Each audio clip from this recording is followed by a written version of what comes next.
Hello everyone. Coming up on week 3 without a cigarette, so that's good. I really do better in winter.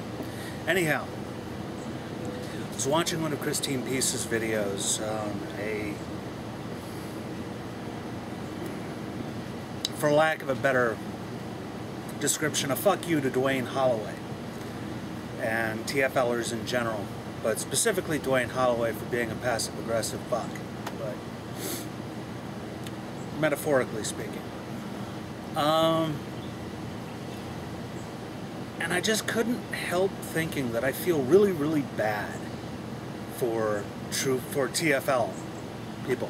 TFL's true force loneliness is the idea that government or business or something actively works to divide us at the individual level for purposes which I can't really quite get. It just sounds like either sadism run amok or just stupid. But I really do feel bad for TFLers. I'm going through it real quickly.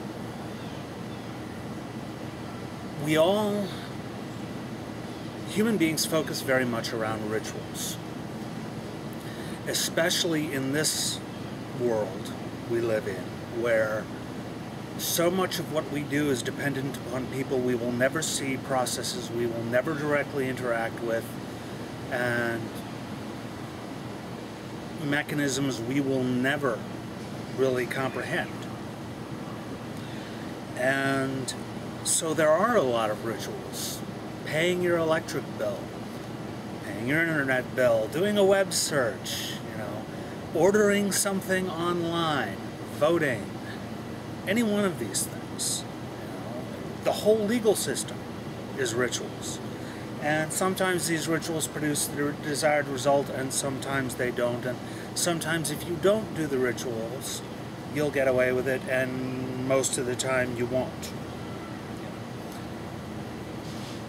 But some of our most persistent and yet least justified rituals that have nothing to do with religion or mysticism or anything like that have to do with romance. The belief that there is someone for everyone, and if you dress a certain way, or yada yada yada, and that when you fall in love you're supposed to do this or that, whatever, all that happy horseshit. And the entire myth of romantic love, as far as love conquers all, when the first rush of puppy love is actually the least important part of it, and possibly even counterproductive in many cases. But, in any case, true force loneliness is where you turn that on its head and go, not only are you barred from participating in the rituals, but there is an active, malevolent force ensuring your defeat no matter what you do. And that's what true force loneliness is about, is excluding a certain sector of people. I'm saying what their theory is about is that a certain sector of people, unattractive or not socially in or whatever, is being excluded from relationships. And it just seems to be horrible to live your entire life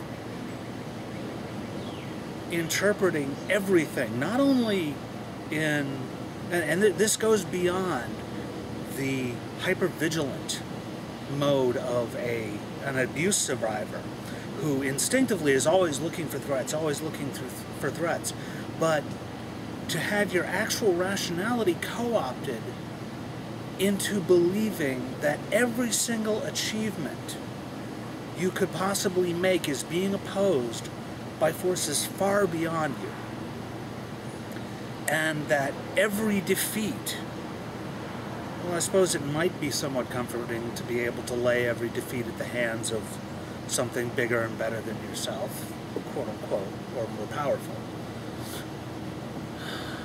But it really is creepy. And it's not a very uncommon kind of creepy. I mean, a lot of human beings, whatever. You've heard me rant about this in other videos.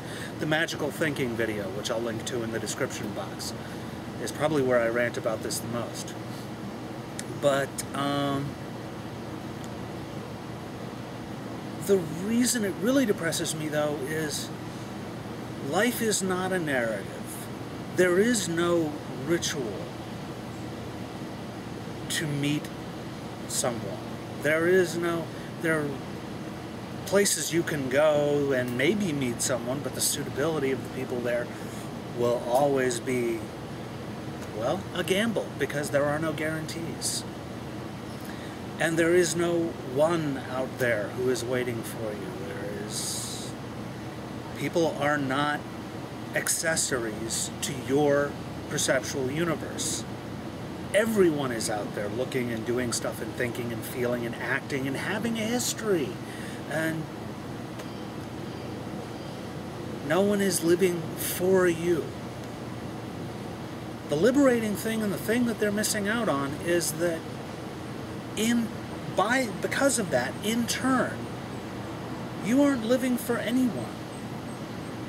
And therefore you are free to go out and be the best that you are capable of being. You are free to go out and discover your own life, your own desires, your own thoughts and feelings. And the odds of you going out and becoming a serial killer are fairly small, because a large number of us have something called empathy, and understanding, and to one degree or another, compassion. So, and the people who are sociopathic are going to go out and do it anyway. But not realizing that you have this freedom to act on your own life, to shape yourself and your own thoughts and feelings and abilities and everything, to be you, but more so and better. I mean, I can't put it quickly any other way, is to deprive yourself of the greatest possible chance of meeting someone who would be interested in you and being the most interesting to them you could possibly be. And that is the truly tragic part about true force loneliness, is that it ensures that you will force yourself to be lonely, truly.